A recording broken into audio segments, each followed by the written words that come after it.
Je salue les frères et sœurs dans la paix du Seigneur Jésus. Nous commençons maintenant l'école biblique dominicale de l'Église chrétienne Maranatha. Aujourd'hui, nous transmettons l'école biblique à partir du Manaïm de Domingos Martins, dans la région de Domingos Martins, où nous avons eu hier un séminaire pour jeunes et adolescents. Vous qui nous assistez, vous voyez les images, nos frères et sœurs positionnés dans le temple. Nous sommes maintenant dans l'école biblique dominicale et d'ici peu, dans l'après-midi, à partir de 14h, nous allons voir un séminaire de plus de science et foi, un séminaire où on va aborder les thématiques associées à la science et foi. Et nous sommes en train de vivre ce week-end encore une expérience, encore une bénédiction dans cet endroit. Vous qui nous assistez par YouTube, je veux vous informer que ces 10 premières minutes, nous commençons déjà l'école biblique dominicale avec la prière. Nous allons chanter quelques chants au Seigneur. Et nos frères et sœurs de l'Église chrétienne Maranatha dans les temples sont aussi en train de commencer présentiellement à ce culte. Et à 10h10, nous allons entrer en réseau via satellite avec les églises, avec les temples de l'église chrétienne Maranatha, et tous nous allons participer ensemble dans la partie doctrinaire de l'école biblique dominicale. Donc je veux saluer spécialement à vous qui avez reçu une invitation en lien pour participer de ce culte avec nous. C'est une joie voir votre audience et je veux vous faire une invitation maintenant. Pas seulement assister à une vidéo transmise par le canal YouTube, mais participer de ce culte. Ouvrez votre cœur et le Seigneur va vous parler de manière profonde de votre vie. Ça, c'est le témoignage que nous avons reçu de plusieurs personnes qui ont accepté l'invitation que nous faisons maintenant. Nous allons donc commencer le culte et nous allons faire par la prière. J'invite les frères et sœurs qui nous assistent par YouTube, les frères qui sont là présentiellement dans le temple, à se mettre à genoux. Nous allons nous mettre à genoux et prier par le sang de Jésus. Vous qui nous assistez à partir d'une invitation, si vous souhaitez, vous pouvez nous accompagner dans ce geste, rester comme il vous convient le mieux. Nous allons prier. Seigneur, nous nous prosternons devant toi pour clamer par le pouvoir qui est dans le sang du Seigneur Jésus, car nous nous reconnaissons pécheurs, Seigneur Dieu, et aussi nous reconnaissons de l'expérience que nous vivons par l'opération de ton esprit, par le versement du pouvoir du sang de Jésus sur nous. Nos péchés sont pardonnés, Seigneur. C'est cela que nous demandons en ce moment, afin que nous puissions avoir accès à ta présence. Ainsi, nous demandons, bénis-nous, fais-nous toucher la plénitude de l'enseignement ce matin. C'est la prière que nous faisons au nom du Seigneur Jésus. Amen. Tous peuvent s'asseoir.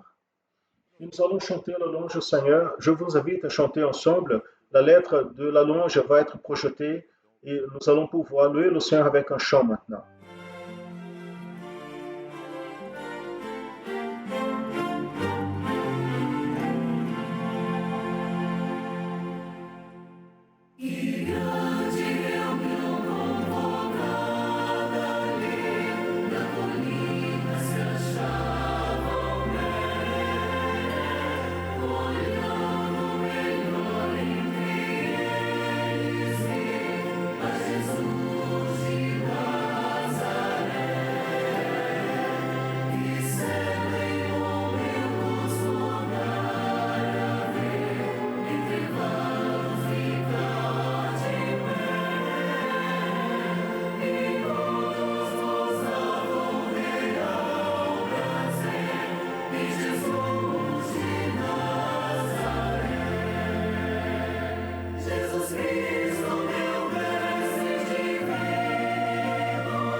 Loué soit le nom du Seigneur. Nous allons encore chanter un chant qui parle d'une expérience avec la prière.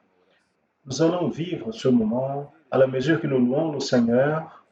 Il y a le Saint-Esprit de Dieu prend la place afin qu'il y ait la communion, afin qu'il y ait une bénédiction. Nous allons chanter ce chant. Juste après la louange, nous allons tourner ici le générique, Tour du monde. Juste après le générique, dans la séquence, nous allons commencer la partie doctrinelle de l'école biblique dominicale par le passage de Tigueiros et Gilson Souza. Nous allons louer le Seigneur.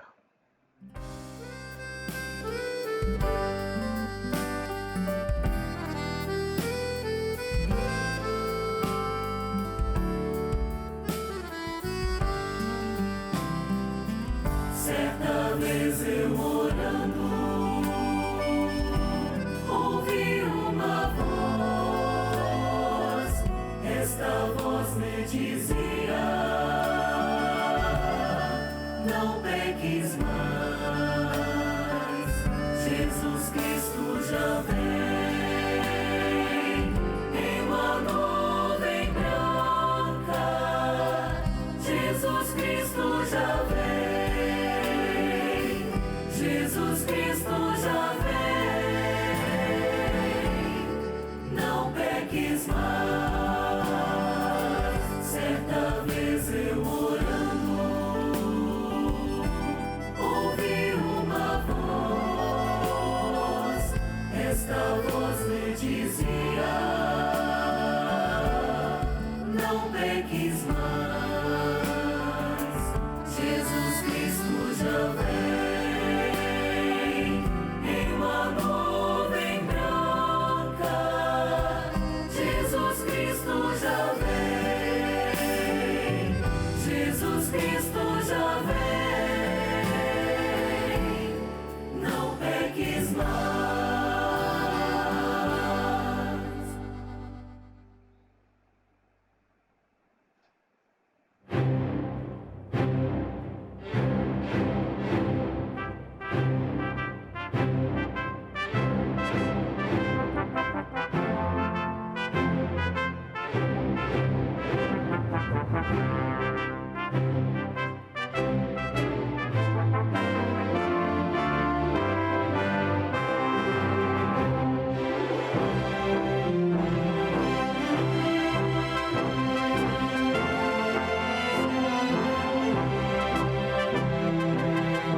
L'Église chrétienne Maranatha est présente dans des nations de tous les continents de la planète.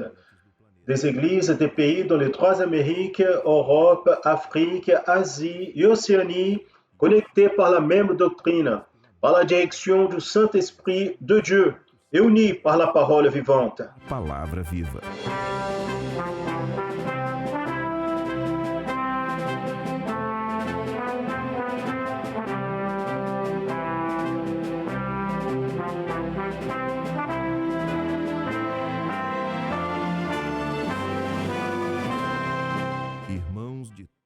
Des frères et sœurs de toutes les parties du monde participent d'un même culte, ensemble, dans un même corps et dans un même esprit. À travers le système de transmission, les membres de l'Église chrétienne Maranatha de toute la planète vivent un moment d'unité et de communion, comme l'ont vécu les Hébreux à leur sortie d'Égypte et les disciples avec le Seigneur Jésus à la veille de sa mort à la croix du Calvaire. Des personnes de toutes les parties du monde sont touchées par l'évangile éternel et par le message du retour imminent du Seigneur Jésus.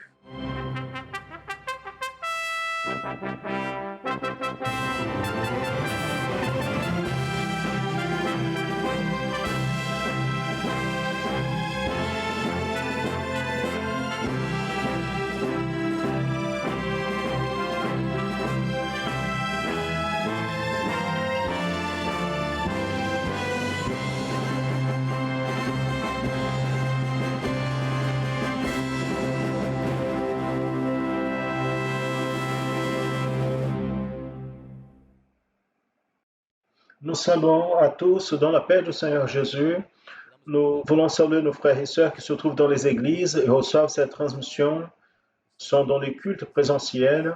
Nous les saluons dans la paix du Seigneur Jésus. C'est avec beaucoup de joie que nous commençons ici notre école biblique dominicale, cette transmission en direct de l'école biblique dominicale de l'Église chrétienne Maranatha. Et notre transmission, nous la faisons à partir du Manaïm de Domingos Martins, où nous avons eu hier un séminaire pour les jeunes et aussi pour adolescents. Et ce séminaire s'est passé de manière merveilleuse, profonde, avec beaucoup d'enseignements, accompagné aussi ceux qui ont participé à travers notre canal YouTube. Et aujourd'hui encore, nous allons voir le long de la journée un autre séminaire pour le groupe des sciences et foi. Et tous ont participé à ce séminaire. Et nous aurons aussi mardi un séminaire pour les dames. Mardi, c'est un jour férié au Brésil. Ce séminaire sera transmis aussi en direct à partir d'ici, de Manaim Domingos Martins. Pour cela, nous allons maintenant donner séquence à l'étude de l'école biblique dominicale liée aux paraboles. Nous retrouvons les avertissements prophétiques du Seigneur Jésus pour l'Église dans ce temps. Et nous sommes maintenant dans un deuxième moment d'abordage de la parabole de la grande scène. Vous avez étudié pendant la semaine les études selon l'orientation qui a été donnée, n'est-ce pas, en réunissant l'Église pendant la semaine et en apportant les réponses pour aujourd'hui. Quelques réponses nous avons déjà présentées un peu plus tôt à 9h30 du matin au Brésil à travers les vidéos qui ont été présentées avec la programmation à 9h30 du matin au Brésil. À partir de maintenant, nous allons donner continuité à notre sujet et l'aspect doctrinaire du sujet qui va être transmis maintenant dans la séquence par le pasteur Jeu de Tigueiros. Nous passons la parole au pasteur Jeu de Tigueiros qui est là avec nous. Amen. La paix du Seigneur, pasteur Jeu de Tigueiros. Tout va bien. Tout va bien. Tout va bien. Je veux dire aux frères et sœurs qu'il y a quelques instants, nous avons posé les questions pour l'école biblique dominicale pour dimanche prochain. Et nous attendons. Je suis arrivé un peu en retard, moi, mais Jusson était déjà là, très bien habillé comme toujours. Mais moi, je cours toujours d'ici, par-ci, par-là. Pardonnez-moi, mais ça, c'est la vérité. Et j'ai dit aux frères, aujourd'hui, on va poser la question l'après-midi parce qu'on n'a rien préparé, mais nous nous sommes assis avec les pasteurs et avec l'aide que nous avons reçue, on a pu poser les questions pour dimanche prochain. C'est intéressant que les paraboles que nous sommes en train d'enseigner et apprendre en elles, une concerne les noces et l'autre qu'on va traiter dimanche prochain, c'est la scène. Les personnes confondent les noces avec la scène. Donc, pour commencer, quand on parle des noces, on est en train de parler d'une période de l'Église qui vit ici, encore. Elle est déjà dans les noces. Et là, on va en Jean chapitre 2, la parabole, l'histoire prophétique de l'Église, quand Jésus, au troisième jour, il commence les noces. Donc, il n'y a aucune contrariété dans le texte, dans la compréhension prophétique à propos de noces et de scènes. Les noces, parce qu'au passé, dans le temps de Jésus, les noces se faisaient dans une période. Donc, il y avait l'invitation, les gens venaient, allaient dans la maison et le propriétaire de la fête, qui était le père de famille, ils étaient là. Donc, pendant une période, les gens recevaient des habits spéciaux. C'était l'hôte de la fête qui donnait ces habits. Ils apportaient ce qui était nécessaire. Ce que nous connaissons déjà, nous allons apporter le sujet avec plus de clarté sur la parole des vierges. Il est nécessaire d'avoir la lampe et l'huile. Donc ça, c'est clair. Nous avons déjà compris cela. Mais nous allons comprendre un peu mieux la dernière parabole que nous allons voir sur le sujet qui est lié prophétiquement au temps de l'Église que nous vivons. C'est ça qui est important. Mais très bien. Donc, les noces, elles se sont déjà passées depuis le premier jour de l'existence de l'Église, avec la présence du Saint-Esprit. Donc, c'est lui qui est l'hôte, c'est celui qui fait l'organisation de tout, et c'est lui qui va ramener l'Église. Donc, l'Église va être enlevée à travers du Saint-Esprit. Pourquoi? Parce qu'il va enivrer l'Église de telle manière qu'elle va tomber dans les bras du Seigneur. C'est l'enlèvement de l'Église. Donc, la parabole, l'histoire, c'est le premier miracle que Jésus a fait dans son début de ministère, qui est une histoire prophétique de l'Église depuis son premier jour jusqu'à son enlèvement. Donc les faits vont se passer. Donc on est en train d'expliquer à propos des noces et de scènes. Ce que nous avons vu maintenant dans cette dernière parabole a été sur les noces. Aujourd'hui, maintenant, la scène,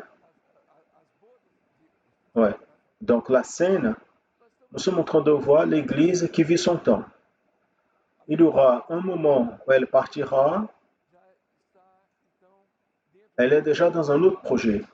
C'est le projet de son départ, où elle sera et pour toujours avec le Seigneur dans ce grand banquet. Ce n'est pas le banquet, observez bien, qui se trouve en Apocalypse. Il y a un banquet décrit dans le livre d'Apocalypse qui est de jugement. Ce banquet de l'Apocalypse, c'est déjà à la fin, c'est le Dieu le Tout-Puissant qui offre un banquet. Venez les oiseaux du ciel pour le grand banquet que j'ai préparé. Donc il dit, pour manger et boire la chair des puissants, des grands, des orateurs, où dans ce banquet, il va définir, il détruira pour de bon la chair. Donc la chair ne sert à rien, comme c'est écrit. Donc ça, c'est le banquet de Dieu de jugement. L'Église, elle sera naturellement, elle ne sera plus présente parce qu'elle est déjà dans le projet de l'éternité. Pour cela, nous devons comprendre, encore une fois, que l'Église, elle ne va pas rester dans la grande tribulation, parce que la grande tribulation commence le jugement de Dieu. Et le jugement de Dieu ne s'applique pas à l'Église fidèle. Le jugement s'appliquera à l'Église infidèle pour le monde, la grande Babylone, tout ce qu'elle a. Pour le moment, ce que nous avons vu sont des signes. Donc l'Église, elle vit les signes et avertissements. Le monde, il voit les avertissements et tout, mais l'Église, elle est responsable pour discerner ce moment. Parce qu'à travers de ces signes prophétiques, l'Église, elle connaît le temps qu'elle vit. Pour cela, nous sommes dans les paraboles. Et là, on dit, bon, une parabole, quelle est la signification de la parabole? Quand on étudie la parabole simplement sur l'aspect culturel, historique, vous avez beaucoup d'enseignements. Vous pouvez même utiliser la parabole comme une fable. Donc, j'ai déjà dit ici quelques fois, je vais reprendre les fables. Les fables, elles ont deux sens. Un, c'est moral. L'autre, c'est éthique. Donc, la religion, jusqu'ici, elle utilise les paraboles dans le sens moral et éthique. Et là, on pose la question, c'est bon? Oui, c'est bon. Mais pour l'Église de nos jours, le temps que nous vivons, le moral et l'éthique, c'est juste pour dire, vous voyez, la religion jusqu'aujourd'hui n'a pas retrouvé ni la morale ni l'éthique. Parce que c'est un monde sans le Saint-Esprit. C'est simplement la religion. Toute religion est bonne. Mais le fait qu'elle n'a pas le Saint-Esprit, elle est humaine. Donc les erreurs vont continuer. Il n'y a personne qui se lève. Donc ceux qui ne veulent pas naturellement amenés par le Saint-Esprit, avertis par le Saint-Esprit, aller à l'erreur, qu'est-ce qu'ils font? C'est la lutte qu'on a tous les jours. Le matin, on réveille déjà avec un problème. C'est la lutte pour produire la perle. C'est l'irritant que le péché que dans la vie de l'homme, à la mesure qu'on combat contre cela, on lutte contre cela, la perle, elle est fabriquée. Et un jour, l'homme qui cherche la bonne perle, qui est le Saint-Esprit, il va enlever l'huître va rester, n'est-ce pas? Non, l'huître va rester ici. Ce qui va monter, c'est la perle.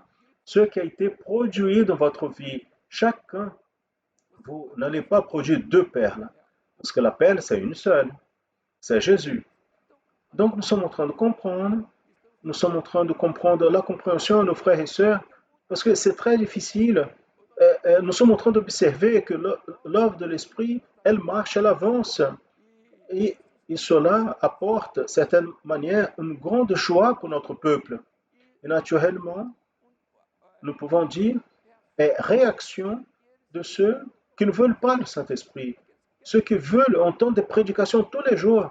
Ah, parce que je suis en train de prêcher des petites choses, petits biscuits, des petits bonbons. Non, ce n'est pas avec ça qu'on va à l'éternité.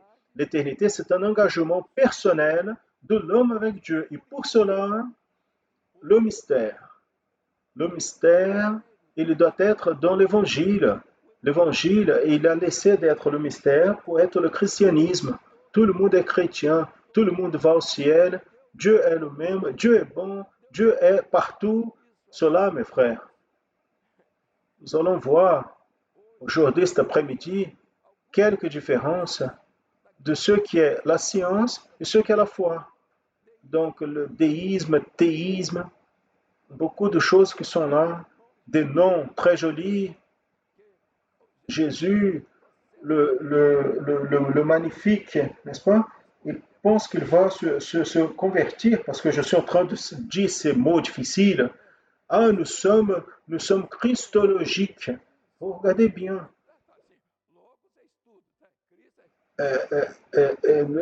Étude de Jésus. Donc il commence à dire, c'est le christocentrisme. Regardez, ça c'est très beau ces mots-là. Aujourd'hui, on va parler sur la réforme religieuse. Sola gratia, sola fide, je pose la question. Et alors, c'est seulement la grâce, seulement la foi? Non, je suis une personne culte. Je dois utiliser ce terme pour impressionner. Donc vous allez au ciel parce que vous êtes en train de comprendre que je suis sympathique. Je ne peux pas me comparer avec Gilson, n'est-ce pas? Mais je suis là. Mais pour impressionner, il y a quelqu'un qui dit, vous avez vu comment il est bien habillé aujourd'hui? C'est le problème, c'est des choses des gens. Mais regardez bien, nous devons comprendre que ce qui importe, c'est le prophétique qui est dans la parabole, que le monde n'est pas entré. Parce que le problème, c'est ça. Le monde, il a simplement échangé depuis le premier jour. Il a fait un changement stratégique. L'adversaire, il a mis dans la tête des prédicateurs que faire des éloges à Jésus, c'est ça qui est important. Et là, on dit, et vous n'allez pas reconnaître que Jésus est bon, vous n'allez pas reconnaître que Jésus est parfait, qu'il est le Fils de Dieu.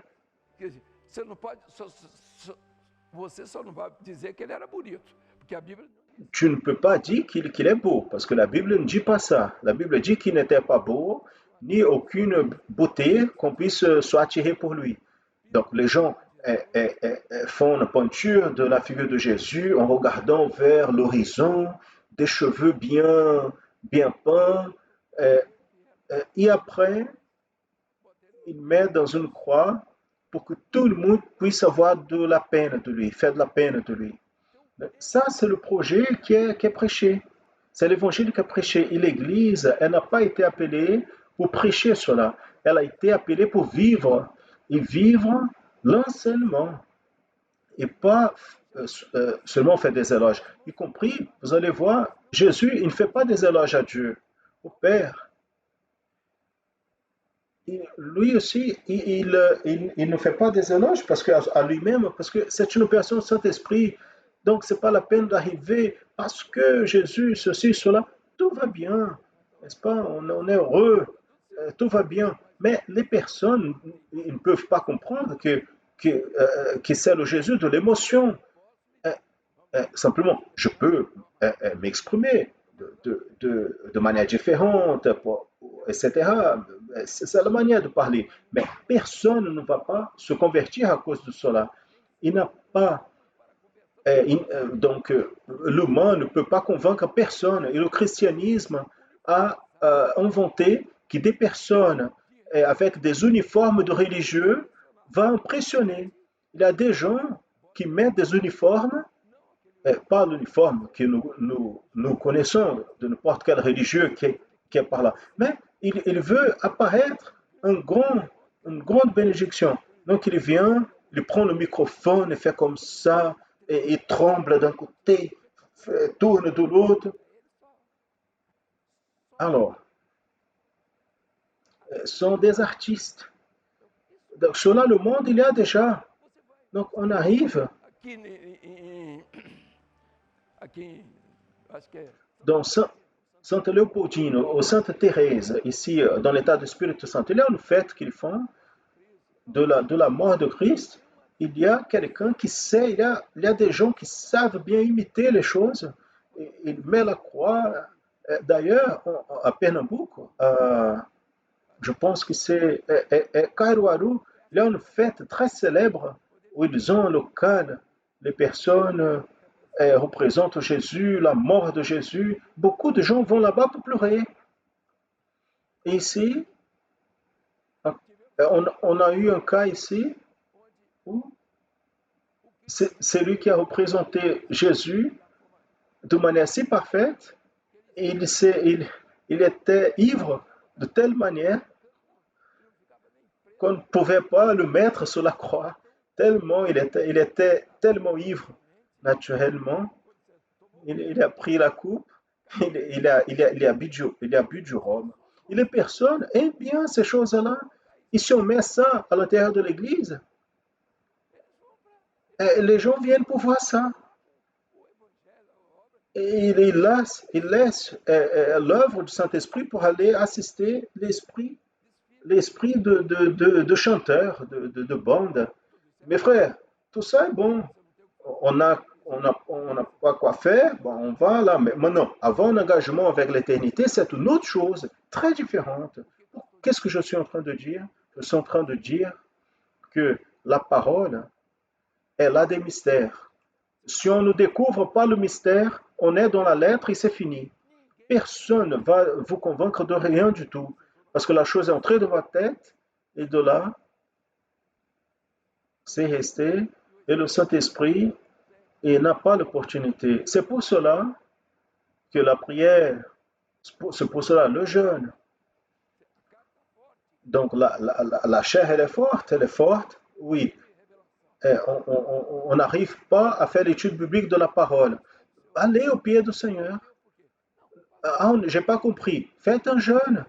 Faites un jeûne de minuit à midi, midi à 9 heures du matin, à minuit à 9 heures du matin.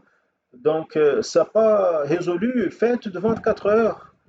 Ça n'a pas résolu. Faites de 72 heures. Quel est le problème? Personne ne meurt pas à 72 heures. La chair est forte encore. J'en doute. Après 72 heures, vous êtes en train de pleurer. 72 heures de jeûne, vous êtes en train de pleurer quelque part. Voyez bien, mes frères, les ressources de la chair, elles sont à notre disposition. Nous ne sommes pas en train de jouer comme à l'école, tout le monde fait la même chose. Non, ici, chacun rendra compte à Dieu, mais Dieu a un projet. Et si vous allez entendre le projet des autres, donc il y a personne qui parle, mais dit rien. C'est comme les guêpes. Oui, les guêpes, on touche dans leur maison, ils laissent tourne autour, mais il ne sort pas. Et l'autre, il y a des guêpes, hein, si on va, si on va toucher, c'est difficile, n'est-ce pas? Il y a des, il y a des scientifiques qui sont là et peuvent vous parler de ça. Mais, mes frères, maintenant, je vais juste dire une réponse de ces questions qui ont été posées. Oui, pasteur, vous avez perdu tellement de temps. Oui, je devrais parler un petit peu sur les styles de langage, sur ces choses, et pour dire que parabole n'est pas une allégorie, qu'allégorie n'est pas la révélation. On doit dire ça. Donc on prend les figures qui sont utilisées, littéraires, plus de 30, je ne sais même pas combien, les choses les plus difficiles du monde, mais l'individu il arrive, il dit, mais regardez mes frères, parce que métaphore n'est pas révélation. Et là, il commence à dire qu'est-ce que c'est la révélation, il ne sait pas qu'est-ce que c'est. Même pas lui, il sait qu'est-ce que c'est. Allégorie. L'Église utilise allégorie pour dire qu'il y a la révélation. Allégorie, nous savons qu'il n'a rien à voir avec la révélation. Une révélation peut apporter une allégorie, mais allégorie n'est pas une révélation. Et il dit, je suis, vous êtes le sel de la terre. Ça, c'est une allégorie. Où se trouve la révélation? N'est-ce pas? Oui, bien. Une métaphore. Toutes les fois que vous entendez le verbe être, c'est une métaphore. Je suis la lumière du monde, c'est une métaphore. Le verbe être. Donc, on ne peut pas permettre que certains individus entrent dans nos maisons à travers les réseaux sociaux pour mettre des bêtises dans la tête de ceux qui souhaitent aller à l'éternité. Il a son système, sa manière, mais nous n'avons pas besoin de A, B, C, D parce que citer quelqu'un, parce qu'on voit ça partout. C'est un processus qu'on est en train de vivre. C'est un moment qu'on est en train de vivre avec l'opposition, ceux qui se lèvent en ce moment contre sa propre expérience. Une chose, c'est d'être dans une tradition qui ne croit pas dans les dons, baptême du Saint-Esprit, ne croit pas en révélation, ne croit en rien. Il y a eu un jour l'expérience avec le Seigneur, oui, mais c'est resté là, c'était une expérience, il a trouvé le chemin. Et il a trouvé le chemin, il s'est arrêté. Et le texte dit, vous avez trouvé le chemin, marchez en lui. L'œuvre de l'Esprit est dynamique. Vous avez trouvé le chemin, beaucoup sont par là, beaucoup de groupes évangéliques, il y a des personnes qui ont trouvé le chemin. Ils sont allés, ils ont entendu la parole, ils ont accepté, mais n'ont pas marché. Pourquoi?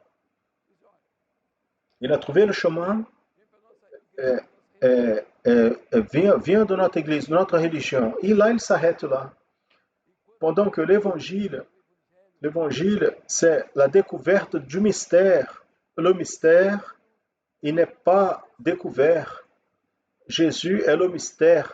Il est le mystère. Donc, vous prenez tout le Nouveau Testament, Paul il parle sur le mystère. Les pasteurs doivent prêcher sur le mystère. Ce qui est occulté seulement par la révélation du Saint-Esprit qui vient. Maintenant, la parabole, où se trouve le mystère? Non, la parabole, voici que le semeur est parti à s'aimer, c'est bon, le blé livré, la femme qui a mis le ferment, tout va bien. Mais où se trouve le mystère? Où se trouve la Trinité? Vous ne retrouvez pas l'enseignement de Jésus sans discerner où se trouve la Trinité, l'opération du Père. Il y a une mise en évidence. Dans un moment donné, c'est le Père, l'autre moment, c'est le Fils, l'autre moment, c'est le Saint-Esprit. Quand vous prenez l'Ancien Testament, d'abord, c'est le Père. Quand il prophétise à l'Ancien Testament à propos de Jésus, donc on veut voir Jésus au milieu. Donc, ce sont euh, les aspects et les personnes pensent qu'en faisant les cursus de théologie, ils vont prendre ça. Non, Jules, tu aurais dû me dire, Jules, qu'il manquait que 10 minutes. Bon, allons-y ici. Je veux juste un commentaire ici. Commentaire sur la question. Quelle est la question? Por favor? É a pergunta, Gilson, hein? Dans le chemin, la question 2. Voici. Dans le chemin de salut, présenté ici, que nous allons voir, qui pointe acte, processus, de qui est l'acte et comment on peut l'identifier s'il est dans l'invitation ou dans le processus. Ça, c'est une question. De qui est l'acte et de qui et à qui est chargé du processus. On va mettre le chemin. Vous voyez le chemin ici? Donc, toutes les Bibles que nous avons ici, nous avons rajouté ça pour... C'est une découverte? Oui, de l'œuvre. C'est de l'œuvre. Jamais, jamais, vous avez dans vos Bibles, ceux qui ont eu les Bibles ici au Manaïm, toutes ont le chemin. Il n'y a pas pourquoi. Regardez, il vient ici, la souveraineté de Dieu, c'est l'acte. Il choisit, il élit l'homme selon, vous voyez, l'homme, il a été élu par la souveraineté de Dieu. Vous voyez, la première partie à gauche, l'acte, cela vient de l'éternité, vient de Dieu. Donc on voit dans le premier carré écrit homme. Donc Dieu élit l'homme. Vous avez été élu par Dieu. Un jour, il vous a élu. Il a mis votre nom dans le livre de la vie. Et là, je pose la question. Est-ce qu'il y a un texte de la parole qui peut être enlevé, oui ou non? Alors, tout le monde qui est là, vous pouvez répondre. Le nom, il a mis votre nom dans le livre de la Bible. Votre nom peut être rayé, oui ou non? Et dans quel texte on peut voir ça? Apocalypse 2, 17. Qu'est-ce qu'il dit?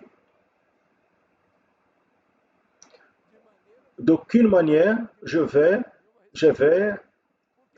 enlever votre nom. Pourquoi? Qu'est-ce qu'il dit? Il a une raison. C'est-à-dire, s'il ne va pas rayer par une raison, si vous n'avez pas la raison, donc vous allez être rayé. Donc la souveraineté de Dieu est là. Ça, c'est le libre arbitre de Dieu. D'accord? Donc Dieu, il est libre pour dire j'ai aimé Jacob et je n'ai pas accepté Ésaü. Et qu'est-ce que vous avez avec ça? C'est la souveraineté de Dieu. Il peut choisir, il a choisi à vous, et il n'a pas choisi celui qui est à côté. Et là, n'est-ce pas? Je dis toujours, je parle à un groupe de personnes, mais regardez, au moment d'entrer, moi je veux que tout le monde reste, mais moi, je veux, j'ai ma fille, mes petits enfants, et je veux aller devant. Mais regardez, ici, nous avons l'élection. Dieu, il élit l'homme, élu selon la préscience de Dieu le Père. Avant que vous soyez né, la préscience, c'est la préconnaissance. Vous ne savez pas que vous existez encore, vous étiez dans une autre programmation, vous, avant les siècles, dans la préscience de Dieu, dans sa préconnaissance, il vous a choisi. Un jour, à la fin, dans le siècle 21, celui où nous vivons, quelqu'un est né. Donc, siècle 21, mettez son nom ici. Magda, Karina, beaucoup d'autres qui sont là. Il a déjà mis la masque là. Il a été choisi. Je me suis rappelé de son nom. tous ici ont leur nom écrit le livre de la Bible. Je l'espère, dans le livre de la vie, je l'espère. Alors maintenant, il y a eu un jour où vous êtes nés, nous étions en train de parler, notre bien-aimé ici, le pasteur commandant de l'armée qui est là, il était en train de raconter son expérience. À 16 ans d'âge, il a fait une expérience avec le Seigneur. Il est allé, il a dit, tu dois choisir ou tu suis cette église, l'œuvre, ou tu restes à la maison. Il a dit non, moi je vais continuer. J'ai accepté Jésus et je préfère partir. Et tu savais où tu allais? Il a dit non, je ne savais pas. Il a cru, et sa preuve était celle-là. Et quand il est revenu à la maison, sa mère, avait une autre religion, était disposée, elle dit non, maintenant je vais accompagner toi. Donc c'est dans la foi, dans l'expectative, dans l'expérience de chacun que Dieu opère. Ce n'est pas par la foi désister. Donc regardez, l'appel, c'est de ce type. Quand on part de ça pour la marche, maintenant c'est vous et Dieu. Vous faites ce que vous voulez, c'est l'homme. Il n'a pas de valeur. Vous faites ce que Dieu veut, c'est la révélation. Et donc dans ce chemin, c'est là où se trouve la question.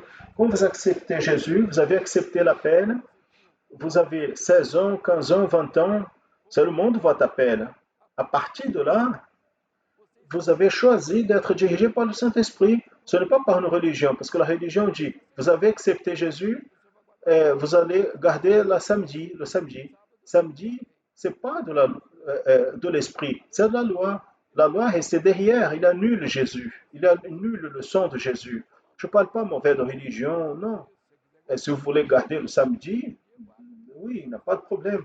Maintenant, vous n'êtes pas juif. Regardez bien, vous n'avez pas cette obligation. Là, vous voulez donc obéir la loi, il faut obéir la loi complète. Ah, ma religion, c'est celle-ci. Je suis là, et je suis en train de lire ce livre. Il a la figure de Jésus, une idole. Et la Bible dit, tu ne feras pas des idoles. Et là, ne garde pas le jour, mais on casse l'autre. Donc, les choses sont comme ça.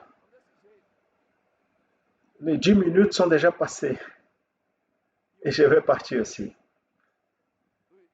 Gilles, tu vas rester pour l'autre côté, n'est-ce pas?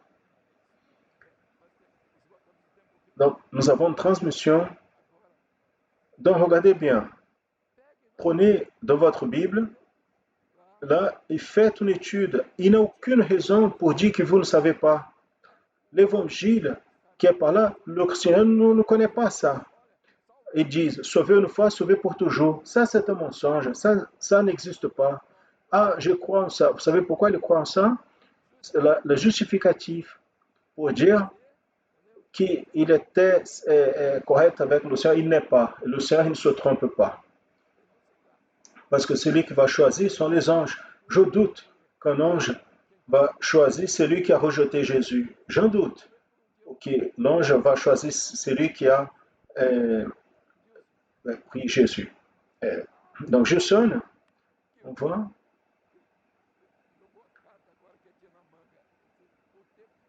Le temps est fini. Continuez, je sonne. Amen, mes frères. On va juste présenter ici rapidement quelques réponses qui ont été envoyées de nos frères qui ont collaboré à l'école biblique dominicale. Et nous passons à la première réponse. Voici la question qui a été faite. Combien d'invitations sont citées dans la parabole? On va citer ces invitations dans la parabole. Et celui qui va donner la réponse, c'est notre sœur de Manaus, Daniel, du groupe de jeunes de Manaus. La paix du Seigneur Jésus à tous les frères et sœurs. J'allais répondre à la question numéro 1. Combien d'invitations sont citées dans la parabole? 4 invitations. Citez les versets. Le premier est, il a invité à beaucoup, se trouve le verset 16, le chapitre 14 de Luc. Le deuxième, venez car tout est déjà prêt, verset 17. Et le troisième, pars vite, verset 21. Et 4, pars vers le chemin et force-les à entrer, verset 23, la paix du Seigneur Jésus. Force-les à entrer. Très bien. La deuxième question, comme a été très bien répondue par le passage d'Éti, c'est lui qui va compléter la question. C'est un enfant de 0 à 3 ans. Nous allons entendre Noémie, qui est la classe des enfants, avec sa mère, l'église de São José dos Campos, à São Paulo, dans le chemin de salut présenté. De qui est l'acte et comment on peut l'identifier? Dans l'invitation, dans le processus? L'invitation, c'est le Fils, la paix du Seigneur Jésus. Vous avez compris? C'est répondu par elle. Amen. Nous allons donc à notre troisième question qui n'a pas de réponse. La réponse est là. C'est la question liée au chemin de salut, le libre arbitre. Où se trouve le libre arbitre? Identification des versets, le verset 18, verset 19, verset 20 et verset 21. Je ne sais pas si là la possibilité de lire ces versets qui ont été projetés afin que vous puissiez voir. Afin que nous puissions voir. Le verset 18 qui dit « Et tous, à une seule, ont commencé à faire des excuses. » Le premier a dit « J'ai acheté un champ, c'est important d'aller le voir. Je demande que vous m'excusez. » Verset 19, et l'autre a dit « J'ai acheté 5 paires de bœufs, je vais l'expérimenter. Je demande, donc ne comptez pas avec moi. » Le verset 20, l'autre a dit « Je me suis marié, donc je ne peux pas aller. » Et le 21, et quand son serviteur est venu, il a annoncé ces choses à son Seigneur. Alors le père de famille, indigné, a dit à son serviteur, pars vite par les rues et quartiers de la ville et apporte ici les pauvres, les paralytiques, les boiteux et l'aveugles. Et la réponse à notre quatrième question. Quatrième question, elle va être aussi dirigée à cette identification. Qui sont ceux qui ont été invités, n'est-ce pas? Et là, nous allons voir cette réponse de la quatrième question venue de Juliana. Juliana va donner la réponse aux langues anglaises parce qu'elle appartient à notre église à Clayton, en Floride, aux États-Unis. Juliane. La paix du Seigneur, je m'appelle Juliana de l'église de Bradenton, Florida, aux États-Unis, le pasteur Taylor Vieira. Et je vais répondre à la question numéro 4. Faites un résumé des 3 excuses qui se trouvent dans la parabole liées au monde, au bien matériel et à chair. Le premier, quand il dit qu'il achetait un champ, les 5 paires de bœufs, et ceux qui avaient se marier, parlent de la chair, la paix du Seigneur. Maintenant, la réponse 6. Nous allons sauter la 5e. Nous allons à la réponse 6, qui est une classe d'intermédiaire de Vila Velha, de l'État du Espírito Santo, le groupe des enfants, qui va répondre à cette question numéro 6. Intermédiaire, quel a été l'ordre qui a été donné? Partez vite par les rues et quartiers de la ville. Enfants, voilà, como était le père de famille? Indigné. Très bien répondu par nos enfants. La réponse à la question numéro 7. Cette réponse, nous allons tirer l'attention, frères et sœurs, parce qu'elle a été donnée par un membre de la commission de sciences et foi. Nous allons entendre ici, dans cette réponse très complète, ce sujet lié à ce moment ici. Le 4e moment, l'invitation est devenue un ordre. Prophétiquement, c'était pour apporter les invités. Cela parle à l'Église d'Israël à travers de la tribulation. On va entendre de la tribulation notre frère, Miguel Faria Lima. Paz do Senhor, irmãos. Respondendo à pergunta número 7. La paix du Seigneur, mes frères. Répondons à la question numéro 7. Au 4e moment, il a lancé un ordre. Prophétiquement, il devait apporter les invités, oui, forcer-les à entrer. Cela fait référence à l'Église à Israël à travers la révélation. Cela fait référence à Israël à travers la grande tribulation, la paix du Seigneur. Cette réponse que nous avons citée a été donnée plus tôt à 9h30. Je ne sais pas si on peut reprendre ici. C'est complexe, n'est-ce pas? Bon, on va passer à la 8e. On a, voilà, 8e et dernière question. Il parle sur le jugement. Quel est le jugement déterminé pour l'Église qui a été invitée, c'est-à-dire pour ceux qui ont reçu la première invitation? Nous allons répondre entendre cette première réponse venue de Clara, notre église de Clayton, la classe des adolescents. La paix du Seigneur, je m'appelle Clara de l'église de Bradenton, aux États-Unis, du pasteur Taylor. Et je vais répondre à la question numéro 8. Quel est le jugement déterminé pour l'église qui a été invitée, c'est-à-dire pour ceux qui ont reçu la première invitation? Nous pouvons trouver dans le verset 24, donc je vous assure qu'aucun de ceux qui ont été invités vont goûter mon souper. Amen, mes frères. On va passer la parole au pasteur Josias pour continuer et terminer la partie de l'école biblique dominicale dans cette transmission. Pasteur Josias, la paix du Seigneur. La paix du Seigneur, pasteur Jus. J'ai quelques questions ici aux frères et sœurs. D'abord, pasteur Jodeti nous a demandé de montrer cette photo. Est-ce qu'on peut montrer le détail? C'est sa grande amie, la sœur Victoria, a envoyé cette photo. Voilà. Hop, le contraire. Je vais mettre comme ça. Voilà, les deux. Elle qui prend la photo de pasteur Jodeti. Et il m'a demandé que je puisse montrer cette photo à la sœur Victoria de la région de São Paulo, l'église de Santa Amaro, pasteur Jean Cidade, qui a envoyé cette photo.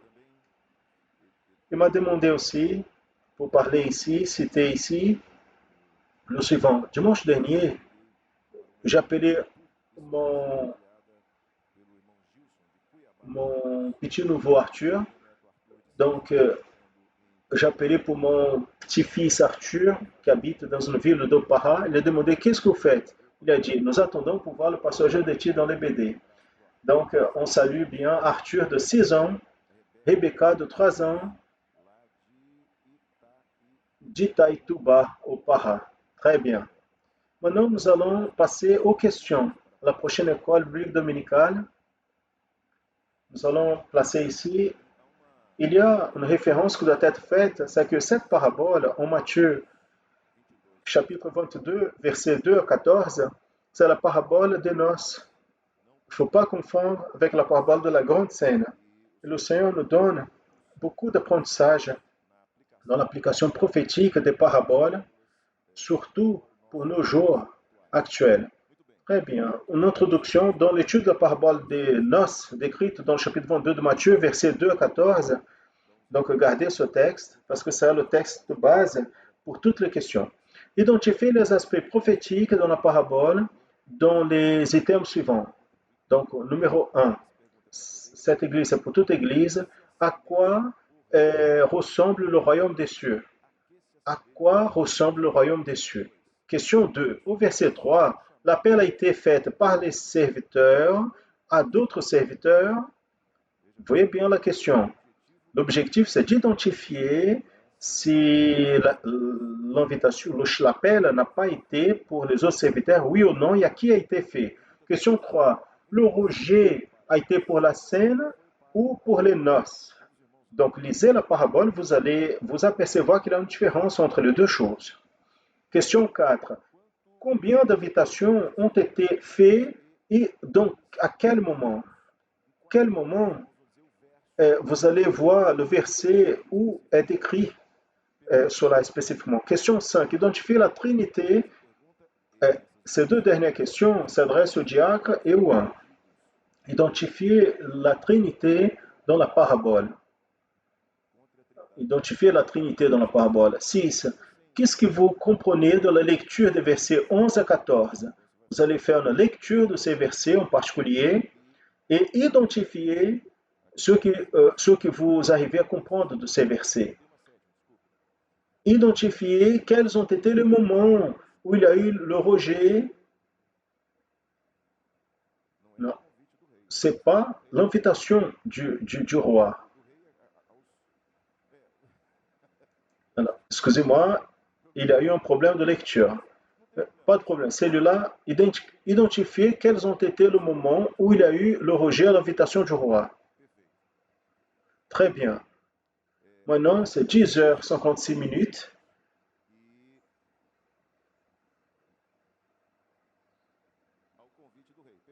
Oui, donc la question, elle est correcte, comme on a mis ici. Très bien. Le problème, c'est à moi, n'est-ce pas? Oui. Très bien. Donc maintenant, c'est 10h57. Nous allons donc finir cette transmission via satellite. Les pasteurs vont faire la clôture du culte dans l'église locale, prier pour les enfants, donner la séquence de l'école biblique dominicale pour cette clôture. Et nous allons continuer ici par YouTube avec les études pour les enfants. Donc nous rappelons ce que le pasteur Gilson a dit. Séminaire aujourd'hui à partir de 14h. Quand on dit séminaire science et foi, ce n'est pas seulement pour les gens qui ont un intérêt scientifique, non. La compréhension, c'est pour tous, afin que nous puissions comprendre ce rapport, ce que le Saint-Esprit veut apporter, afin que nous soyons préparés quand les personnes viennent à faire une comparaison, etc. Donc, le séminaire à partir de 14h au Brésil. Demain, à partir de 1h30, un séminaire lié aux enfants. Pas demain, mardi. Quand on vient au Manaïm, on perd la notion du temps. Mardi, à partir de 13h30. Et les pasteurs sont attentifs. Ciência e fé. Parfait.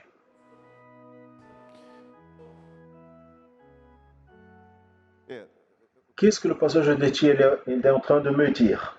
Il dit que nous allons avoir une réunion maintenant dans la séquence pour préparer les études de sciences et foi. Le lien pour cette réunion va être distribué entre pasteurs, coordinateurs. Vous pouvez distribuer aux frères qui soient désireux de participer de cette réunion. Parfait. Et mardi, à 10h du matin, les pasteurs vont recevoir aussi pour participer de cette réunion de préparation du séminaire de dames. Amen. Gloire à Dieu. Amen. Donc, nous disons au revoir aux frères et sœurs qui sont dans les églises. On vous salue dans la paix du Seigneur Jésus. Nous allons continuer par nos canaux sur YouTube. Amen. Nous continuons maintenant à travers YouTube. Ceux qui assistent dans leur maison, nous allons donner la séquence avec les études des enfants à partir doctrinaire et l'étude de l'enseignement d'instruments. Nous saluons à tous ceux qui nous assistent, spécialement les enfants, intermédiaires et adolescents, dans la paix du Seigneur Jésus. Nous sommes en train d'étudier le long de ces derniers mois à propos des paraboles du Seigneur Jésus. Et dans l'étude d'aujourd'hui, nous allons voir qu'est-ce que le Seigneur il nous enseigne par le moyen de la parabole de la grande scène. Nous allons lire le texte de la parole de Dieu qui est projeté dans le slide. Il nous dit: et au moment de la Sainte Seine, il a demandé à ses serviteurs, a dit aux invités: venez car tout est déjà prêt. Évangile de Luc, chapitre 14, verset 17. Nous savons que le Seigneur Jésus, par le moyen de paraboles, il racontait des petites histoires pour nous donner des enseignements de ce qui était spirituel. Et à travers la parabole de la grande scène, le Seigneur Jésus nous a dit qu'un certain homme a préparé une grande scène, un grand dîner, et a invité beaucoup de personnes. Et au moment que la scène était prête, il a appelé son serviteur, et a dit qu'il devrait aller vers les invités et dire: vous pouvez venir, car tout est déjà prêt. Mais quelque chose de triste s'est passé. Quand le serviteur est allé vers les invités, et un à un a commencé à refuser l'invitation. Ils ont méprisé l'invitation pour participer de la grande scène et ont commencé à donner beaucoup d'excuses, des justificatives pour ne pas aller. Le premier a dit: j'ai acheté un champ, j'ai besoin d'aller le voir, ne comptez pas avec moi. Et le deuxième invité a dit: j'ai acheté 5 paires de bœufs et qui étaient, regardez ici, ces animaux qui tiraient de grandes charges. Et je vais les expérimenter. Pour cela, je ne peux pas aller. Et le troisième invité a dit: je ne peux pas aller car je me suis marié. Chacun d'eux a voulu prendre soin de ses propres choses, ses propres intérêts, et a rejeté cette invitation. Et quand le serviteur a raconté cela à cet homme, l'homme il a dit que le serviteur puisse inviter les pauvres nécessiteux qui partent dans les rues, dans les quartiers, en invitant à tous. Et le serviteur a obéi. Il est allé jusque-là, il a invité les pauvres, les nécessiteux, et il est revenu vers le Seigneur et il a dit, Seigneur, mais il y a encore de la place, j'ai déjà appelé. Vous savez pourquoi il y avait encore de la place? Car dans cette fête, il y avait de la place pour tous ceux qui acceptaient l'invitation. Et qu'est-ce que le Seigneur donc veut nous enseigner avec cette parabole? Cet homme qui a fait proposer la grande scène nous parle de Dieu Père. Et Dieu Père, il a préparé une grande scène, une grande fête, un projet qui parle de l'enlèvement de l'Église.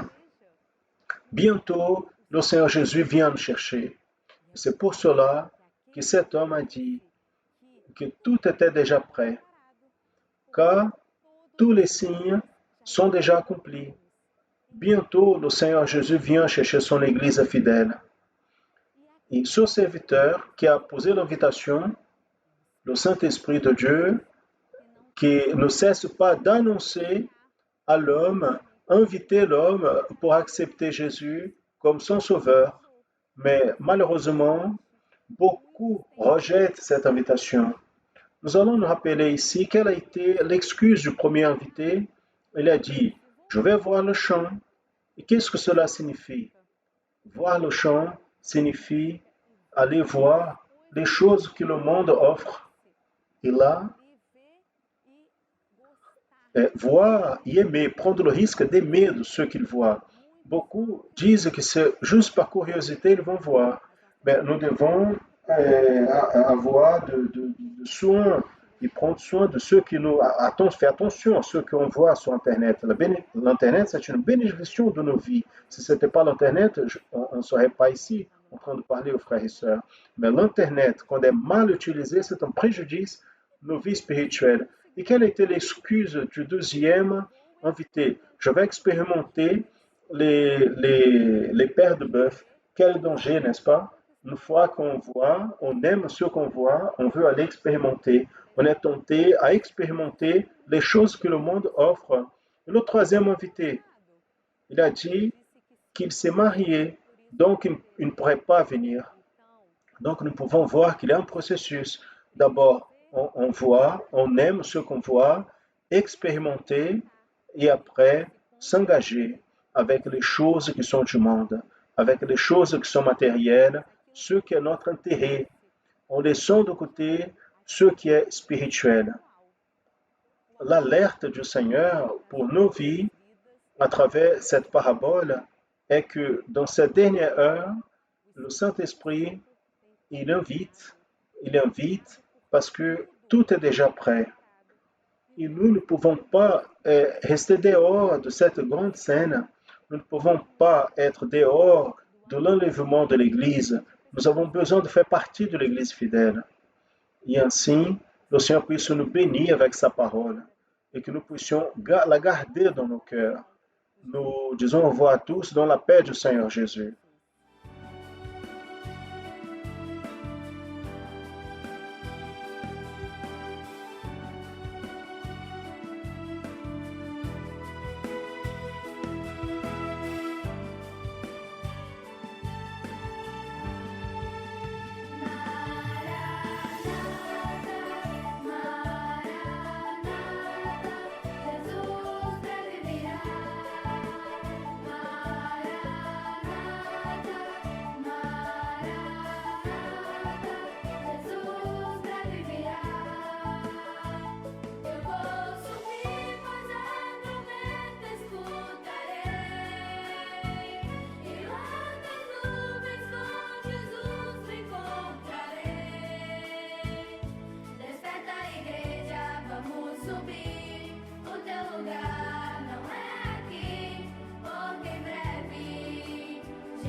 La paix du Seigneur des enfants adolescents.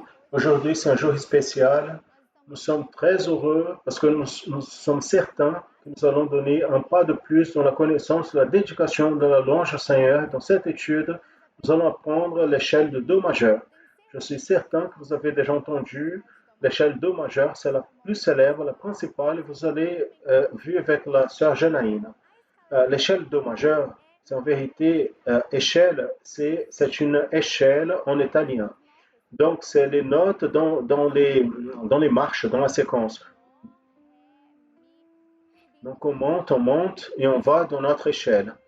Dans le prochain diapositive, vous allez retrouver l'échelle dans la partition.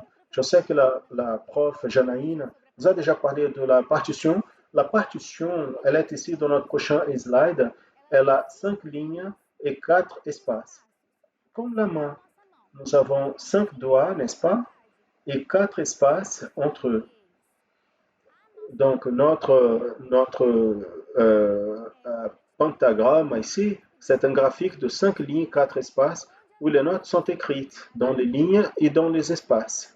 Ligne, espace, ligne, espace, ligne, espace. Le Do et le Ré, ils sont dehors de ce graphique. Donc, ligne supplémentaire, espace supplémentaire. Afin de commencer la partition, on a besoin d'une clé, parce que la clé, elle donne nom aux notes. Donc, sans la clé, ces notes n'ont pas de nom. Donc, imagine un enfant sans nom. Comment vous appelez cet enfant? Donc, on a besoin d'une clé. La clé que nous voyons ici, c'est la clé de sol qui donne nom aux autres notes. Dans notre échelle ici, on lit Do, Ré, Mi, Fa, Sol, La, Si, Do. Si vous choisissez de jouer le clavier dans la maison du Seigneur, vous avez besoin de dominer l'échelle Do majeur. Si vous choisissez le flûte, vous devez savoir l'échelle, la gamme dans la flûte. Un chanteur, vous devez donc connaître aussi l'échelle. Aujourd'hui, on va travailler le clavier. Afin de comprendre le clavier, il y a la visualisation du groupe de 2 notes noires et 3 notes noires, et un autre groupe de 2 notes noires. Et à partir de là, on trouve la note Do. La note Do, elle est du côté gauche du groupe de 2 touches noires. Le Do, nous allons jouer avec notre main droite, le doigt 1. Donc le pouce, c'est le doigt 1, celui-là le 2, 3, doigt 4 et le doigt 5. Donc, afin de jouer le clavier, en plus de savoir le numéro des doigts et où se trouve le Do, on a besoin d'observer l'épaule parce qu'il doit être relaxé. On doit observer le coude parce qu'il doit être dans l'auteur du pouls, dans la ligne droite. Et la main, on doit observer parce qu'il doit être une main relaxée. Ainsi, c'est une main relaxée. Si vous avez des doutes comment une main relaxée, il suffit de penser comment on dort. On dort avec la main comme ça? Non, on ne peut pas jouer le clavier comme ça avec la main droite. On va jouer le clavier avec la manière la plus relaxée possible, c'est la façon comme on dort. Quand on dort, notre main est comme ça, n'est-ce pas? Elle est relaxée. On va observer que je suis debout, donc mon coude, il est à l'auteur du pouls. Si j'étais assise, donc il fallait baisser le clavier. Donc ici, l'échelle de Do majeur. Le premier doigt dans le Do. Donc on passe discrètement le doigt par le bas. On recommence. 1, 2, 3, 4, 5. Le passage doit être discret. Après on descend. 5, 4, 3, 2, 1. On passe discrètement le doigt 3, 3, 2, 1. Et on a finalisé. La main droite, c'est comme ça. Comme on entraîne beaucoup pendant cette semaine, on va pouvoir faire un peu plus rapide et faire.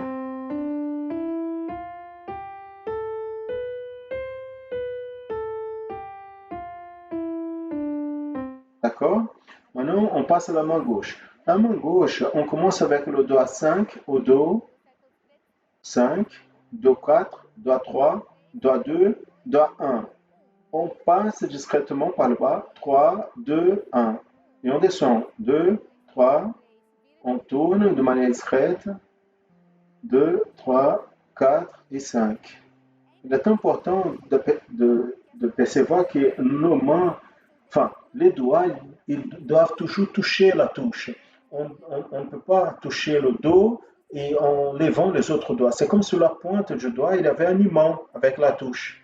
Donc, ils sont toujours posés sur les touches.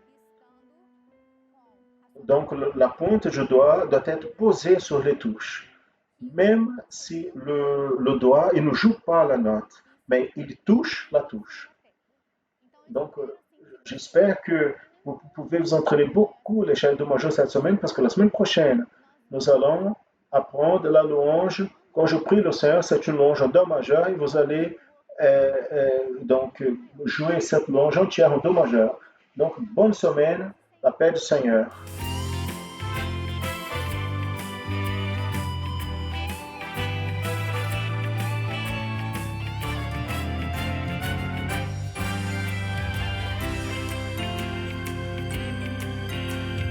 Sou uma criança feliz, porque tenho Jesus em meu coração. Como prova deste amor tão grande, eu canto ao meu Senhor uma nova canção. Uma canção de amor, que expressa minha gratidão ao querido Salvador, pela grande salvação. Uma canção de amor, que expressa minha gratidão ao querido Salvador, pela grande salvação. Jesus, tu és melhor do que tudo o que existe de mais precioso. Nada pode se comparar a esse amor que flui de Deus tão maravilhoso. Uma canção de amor que expressa minha gratidão ao querido Salvador, pela grande salvação. Uma canção de amor que expressa minha gratidão ao querido Salvador, pela grande salvação. Ó querido Salvador, pela grande salvação.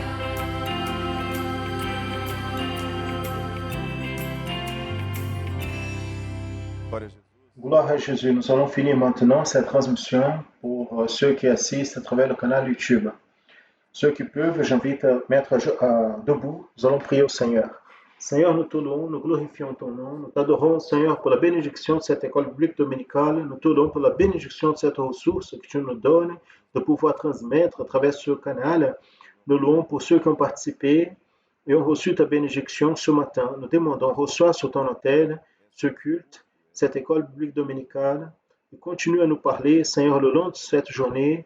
C'est la prière que nous faisons en ton nom. Nous disons que la grâce merveilleuse du Seigneur et Sauveur Jésus-Christ, l'amour de Dieu, notre Père éternel, les douces, saintes et éternelles consolations du Saint-Esprit repose sur vous, frères, sur tout le peuple de Dieu, depuis maintenant et pour toujours. Amen. Amen, mes frères. Rappelons que toute notre programmation pour cet après-midi, elle est remplacée par la transmission du séminaire pour Science et Foi.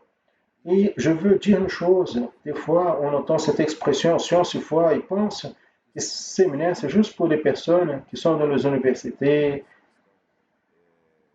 qui sont dans des hauts niveaux, dans l'ère académique. Non, ce séminaire s'adresse à toute l'Église afin qu'on puisse être informé et enseigné par l'enseignement dans ce qui est la réalité des oppositions qui des fois se lèvent du point de vue de la compréhension de la doctrine de la foi, et aussi nous comprenons que le Seigneur Dieu est sur toutes choses. Donc l'invitation est pour toute l'Église. Amen. À partir de 14h, nous allons commencer le séminaire de Science et Foi. À tous la paix du Seigneur Jésus.